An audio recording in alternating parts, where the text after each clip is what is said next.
Now, Section 5, Rent in excess of standard rent is not recoverable.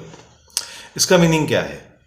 जैसे मान लीजिए कि हमारा 1 लाख रुपए रेंट था और स्टैंडर्ड रेंट की एप्लीकेशन देने के बाद वो रेंट मान लीजिए 70,000 हो जाता है, कम हो जाता है। तो समझ लीजिए 30,000 रुपये वो रेंट कम हो गया।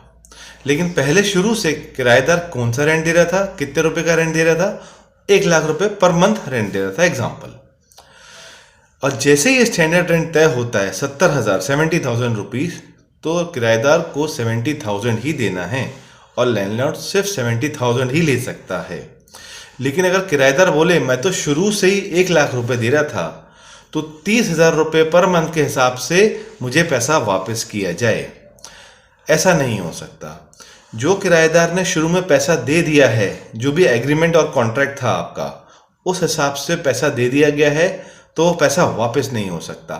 जो स्टैंडर्ड रेंट तय हुआ है, जिस डेट से तय हुआ है, जिस अमाउंट से तय हुआ है, उसी अमाउंट से वो आगे बढ़ेगा। जो पुराना आपका पेंडिंग बैलेंस है वो रिकवरेबल नहीं है। जो 30,000 पर मंथ आपका बैलेंस था, एक तरीके से कि वो ज़्यादा दे दिया था, ऐसा आपको लगता है, किराएदार को लगता है, और वो चाहे कि अब मैं मकान मालिक से वापस ले लूँ कोई ना कोई एप्लीकेशन लगा के, लेकिन कानून में कोई प्रोविज़न ऐसा नहीं है।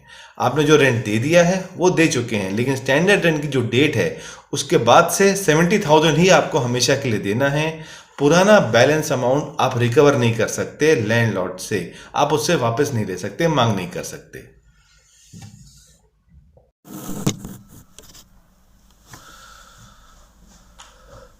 नाउ द टॉपिक है standard rent, excess rent and standard rent both. अगर आपने स्टैंडर्ड रेंट तय होने के बाद जो पहले से ज़्यादा रेंट दे चुके हैं वो रिकवरेबल नहीं है। एग्जाम्पल के तौर पे आपने 1 लाख रुपया आपका रेंट था जो कि आप देते आए अकॉर्डिंग टू द एग्रीमेंट, और उसके बाद आपका रेंट फिक्स हो गया, आरसीए द्वारा आपका रेंट फिक्स कर दिया जाता है। मान लीजिए एग्जाम्पल आपका रेंट 70,000 फिक्स कर दिया जाता है।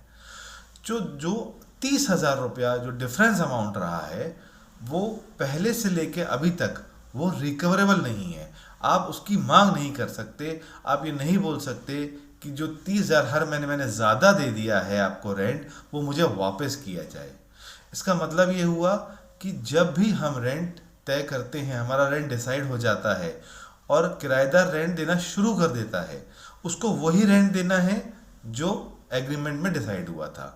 लेकिन अगर हम सेक्शन 10 की एप्लीकेशन लगाते हैं, स्टैंडर्ड रेंट फिक्स करने की एप्लीकेशन लगा देते हैं और ऑर्डर आ जाता है, तो जो एक्सेस रेंट हम ऑलरेडी पे कर चुके हैं वो रिकवरेबल नहीं है।